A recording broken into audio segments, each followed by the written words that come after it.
दोस्तों, जिस तरह नाइल नदी का इतिहास बहुत पुराना है, ठीक उसी तरह उसके सोर्स को लेकर उठने वाले प्रश्न भी काफी पुराने हैं।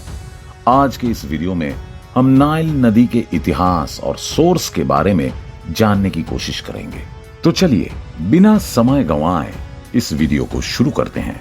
नाइल नदी ये एक ऐसी नदी है जिसे किसी भी इंट्रोडक्शन की जरूरत नहीं है। सभी नदियों में ये सबसे फेमस नदी है। सदियों से इसे दुनिया की सबसे लंबी नदी के रूप में जाना जाता है, जो करीब 6,650 किलोमीटर लंबी है। लेकिन इस क्लेम को हाल ही में साउथ अमेरिका की नदी अमेज़न द्वारा चैलेंज किया गया, क्योंकि कोइंसिडेंटली दोनों ही लंबाई में एक दूसरे के काफी करीब हैं। इसलिए यह निर्धारित करना काफी मुश्किल है कि मुहाने से लेकर सबसे दूर के सोर्स तक सबसे लंबा कौन सा है। हालांकि अमेज़न नदी के विपरीत नाइल नदी का फ्लो काफी छोटा है। इसकी ज्यादातर लंबाई सहारा रेगिस्तान में होने के कारण इसमें बारिश का कोई भी कंट्रीब्यूशन नहीं है, बल्कि गर्म रेगिस्तान में नदी से इवेपोरेशन के फॉर्म में काफी पानी निकल जाता है। विश्व इतिहास में इसके महत्व के बावजूद इसका सोर्स अब तक एक रहस्य बना हुआ है। इतना ही नहीं, एंशिएंट टाइम से ही इसका अनयूजुअल बाढ़ भी काफी रहस्यमयी है। दोस्तों, नाइल शब्द लैटिन का नाइलस से आया है। ऐसा माना जाता है कि ये सेमाइटिक नहाल से आया, और जिसका मतलब होता है वैली यानी कि घाटी। वहीं पर प्राचीन मिस्रवासी नदी को आर या फिर आउर कहकर भी बुलाते थे, जिसका मतलब काला यानी ब्लैक होता है, जो नदी में बहकर आने वाली सेडिमेंट के डार्क कलर की ओर इशारा करता है, और सहारा रेगिस्तान के पीले रेत से बिल्कुल विपरीत है। आपको बता दें कि हमारी ज्योग्राफिक जर्नी इसके एंड से शुरू होती है, और नाइल डेल्टा जो मेडिटेरेनियन समुंदर में बहती हैं। पहली सदी में इसे ज्योग्राफर स्ट्रैबो द्वारा डिस्क्राइब किया गया था, जिसमें 7 मेन ब्रांचेस हैं। क्योंकि अब इसे डाइवर्ट कर दिया गया है, इसलिए फिलहाल अब इसमें 2 ही ब्रांचेस हैं। आपको बता दें कि डेल्टा एक ज्योग्राफिक टर्म है। ये ग्रीक शब्द है जिसका मतलब ट्रायंगल शेप होता है। मिस्र की 100 मिलियन से अधिक की पॉपुलेशन नाइल के इस डेल्टा और फ्लड प्लेन तक ही सीमित है। क्योंकि मिस्र में बहुत कम बारिश होती है, इसलिए यहाँ की आबादी पानी के लिए नाइल नदी पर ही निर्भर रहती है। नाइल नदी गुड्स के साथ साथ लोगों को एक जगह से दूसरे जगह पर ले जाने के लिए मेन जल मार्ग के रूप के भी काम करती है। दोस्तों, नाइल पूरे मिस्र और नॉर्दर्न सूडान में एक सिंगल नदी के रूप में बहती है। पूरे नदी के अलग अलग पॉइंट्स में बड़े बड़े वाटरफॉल पाए जाते हैं, और इनमें से सबसे पहले यहीं पर था जहां आज ओसवान का डैम बना हुआ है। सीजनल रिवर एटबारा नाइल नदी से नॉर्दर्न सूडान में मिलती है, और वहां के गर्मियों के दौरान नाइल नदी का 5वां हिस्सा बहता है। लेकिन सूडान की राजधानी खार्टूम वो इलाका है जहां 2 सबसे important tributaries United Nile downstream से मिलती हैं। यहां पर ब्लू और व्हाइट नाइल मिलती हैं, जिसे आप अपनी स्क्रीन पर देख सकते हैं। इन 2 नाइल नदियों के नाम इनके रंगों की वजह से पड़े हैं, जो अलग अलग ज्योग्राफिक एरिया से होते हुए काफी लंबी यात्रा करके यहां पहुंची है। कम लंबाई होने के बावजूद ब्लू नाइल गर्मियों में 70% के साथ सालाना बहाव में सबसे अधिक योगदान देती है।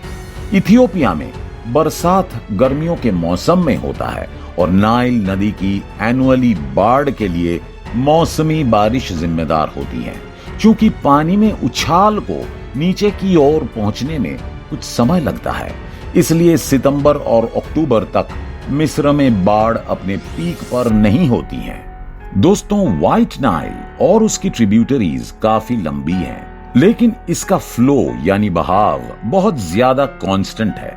ये अप्रैल और मई के दौरान सबसे लोएस्ट पॉइंट पर टोटल नाइल फ्लो का 80% प्रदान करता है, लेकिन गर्मियों में ब्लू नाइल द्वारा इसे बौना यानी कि कम कर दिया जाता है।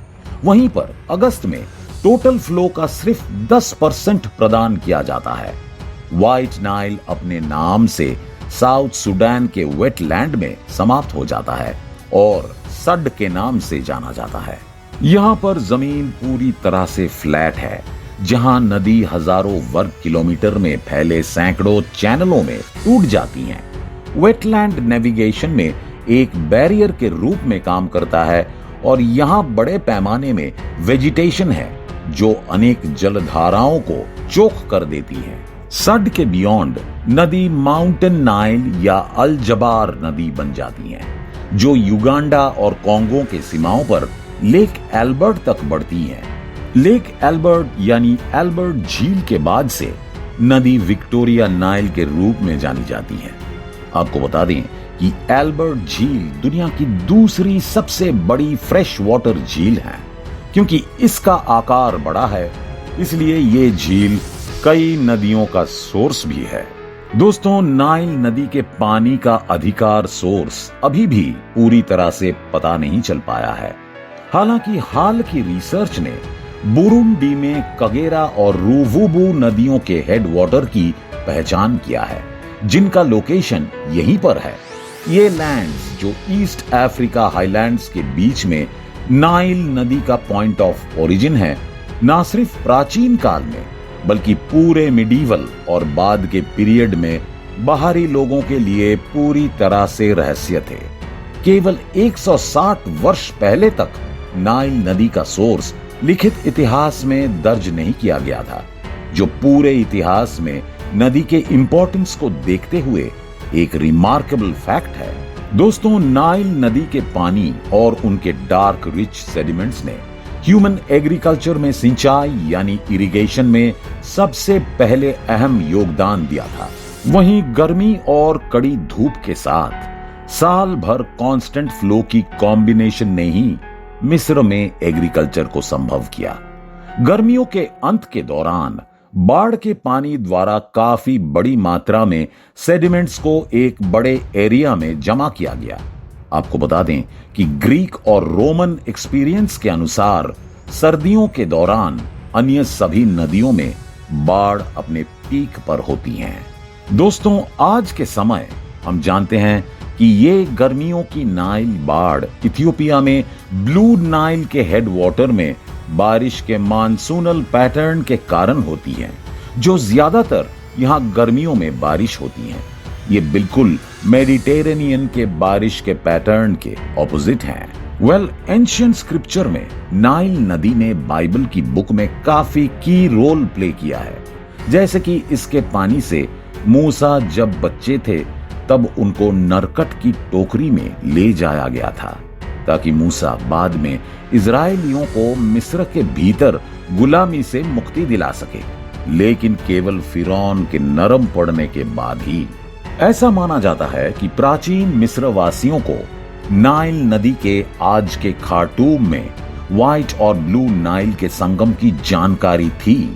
इसके अलावा इथियोपिया में टेना झील से ब्लू नाइल तक इस एरिया के ऊपरी नाइल नदी को नूबिया के नाम से जाना जाता है, जो कुशाइट्स के साथ कई राज्यों का घर था, जिसमें से कुशाइट्स सबसे ज्यादा सफल किंगडम था और वो 8 सेंचुरी ईसा पूर्व में अपने पीक पर था। लेकिन धीरे धीरे उनका साम्राज्य समाप्त हो गया। इतना ही नहीं, प्राचीन काल की उनकी राजधानी जो मेरो की नाम से जानी जाती थी, आज के खार्टूम के ठीक नॉर्थ में नाइल नदी के तट पर लोकेटेड थी। दोस्तों, मिस्र 30 ईसा पूर्व में रोमन साम्राज्य द्वारा जीता गया अंतिम मेडिटेरेनियन साम्राज्य था और ये नाइल नदी के पानी के कारण उनके लिए काफी उपजाऊ होने के कारण बेशकीमती भी था। इस काल में मिस्र अपने प्रोडिजियस हार्वेस्ट के कारण ब्रेड बास्केट के रूप में जाना जाने लगा था। इसलिए ऐसा कहा जा सकता है कि नाइल नदी का पानी ईस्ट अफ्रीका के बीच से ओरिजिनेट होता है, जिससे रोमन साम्राज्य का अधिकार हिस्से ने अपनी पानी के कमी की पूर्ति किया। इस इंपॉर्टेंट पानी का सोर्स कई रोमन के लिए एक ऑब्सेशन बन गया था और उनमें से एक सबसे ज्यादा लोकप्रिय एम्परर नीरो था। जी हां, बिल्कुल सही सुना आपने। और 66 एडी में उसने नाइल नदी के सोर्स का पता लगाने के लिए एक अभियान यानी एक्सपीडिशन का आदेश दिया। इस एक्सपीडिशन की पत्रिकाएं Pliny the Elder and Seneca the Younger के नाम के 2 एक्सप्लोरर द्वारा दर्ज की गई थी। उन्होंने माना कि सड का वीड चोक्ड चैनल्स एक्सपीडिशन की प्रोग्रेस में एक बैरियर के रूप में काम कर रहा है। नाइल नदी के इस डॉक्यूमेंट्री में आगे बढ़ते हैं। 150 एडी में मिस्र के महान ज्योग्राफर टोलेमी द्वारा नाइल नदी के सोर्स को डिस्क्राइब किया गया और उसके बाद इसी को आगे बढ़ाते हुए 18वीं सदी में ब्रिटिश साम्राज्य ने अफ्रीका सहित दुनिया भर में अपना विस्तार जारी रखा। मिस्र, सूडान और केनिया इस सदी के दौरान कई बार अंग्रेजों के अधीन हो गए थे और लंदन की रॉयल ज्योग्राफिक सोसाइटी ने देखा कि ये स्थिति नाइल नदी के सोर्स के मामले को एक्सपीडिशन के एक सीरीज के थ्रू सुलझा सकती हैं। एक्सप्लोरर जॉन हैनिंग स्पीक और रिचर्ड बर्टन पहले यूरोपियन थे जिन्होंने 1858 में विक्टोरिया झील को देखा। सड से ट्रैवल करने के बजाय दोनों ने ईस्ट अफ्रीकी तट से ट्रैवल किया। दोनों एक्सप्लोरर ने पुष्टि करने का दावा किया कि विक्टोरिया झील ही नाइल नदी का सोर्स है और बाद में इस पर काफी सार्वजनिक विवाद भी हुआ। लेकिन साल 1862 में स्पीक ने ही बार्टन के बिना विक्टोरिया झील के उत्तरी किनारे पर नाइल नदी के आउटलेट का सही पता लगाया था और झील के साथ फेमस इस नदी को लिंक करने का काम किया था। जैसा कि पहले मेंशन किया गया है, निश्चित रूप से हम जानते हैं कि विक्टोरिया झील कई हेडवाटर द्वारा फीड की जाती हैं और स्पीक के बाद से सबसे दूर के सोर्स को खोजने की कोशिश करने के लिए कई एक्सपीडिशन चलाए गए। बुरुंडी में कगेरा और रुवुहु इन दोनों नदियों को आज के समय में सबसे दूर माना जाता है, लेकिन ऐसा लगता है कि विक्टोरिया झील की खोज ने कई लोगों के लिए नाइल नदी के सोर्स के संबंध में उठे बर्निंग क्वेश्चंस का समाधान कर दिया है, जो भौगोलिक इतिहास का सबसे लंबे समय तक चलने वाला रहस्य था। दोस्तों, मॉडर्न टाइम में नाइल नदी को प्रभावित करने वाला सबसे महत्वपूर्ण डेवलपमेंट ओसवान डैम का बनना था, जिसे साल 1960 में दक्षिणी मिस्र में बनाना शुरू किया गया था। डैम का मेन पर्पस नीचे की ओर बहने वाली पानी की मात्रा को रेगुलेट करना था। डैम की वजह से साल 1970 में मिस्र में हर साल आने वाला बाढ़ फाइनली समाप्त हो गया। इतिहास की सहस्राब्दियों तक फैली ये महानतम नदियां आज भी इतिहास की एक नया पृष्ठ लिखती हैं। वैसे अगर आपको कोई क्वेश्चंस हैं तो कमेंट करके जरूर बताएं। उम्मीद करते हैं कि आपको ये वीडियो पसंद आई होगी। अगर वीडियो अच्छी लगी हो तो इसे लाइक और शेयर जरूर करें और इसी तरह के इंफॉर्मेटिव वीडियो देखने के लिए हमारे इस चैनल को सब्सक्राइब भी करें। फिलहाल के लिए इस वीडियो में बस इतना ही। मिलते हैं किसी अन्य इंफॉर्मेटिव वीडियो के साथ। धन्यवाद।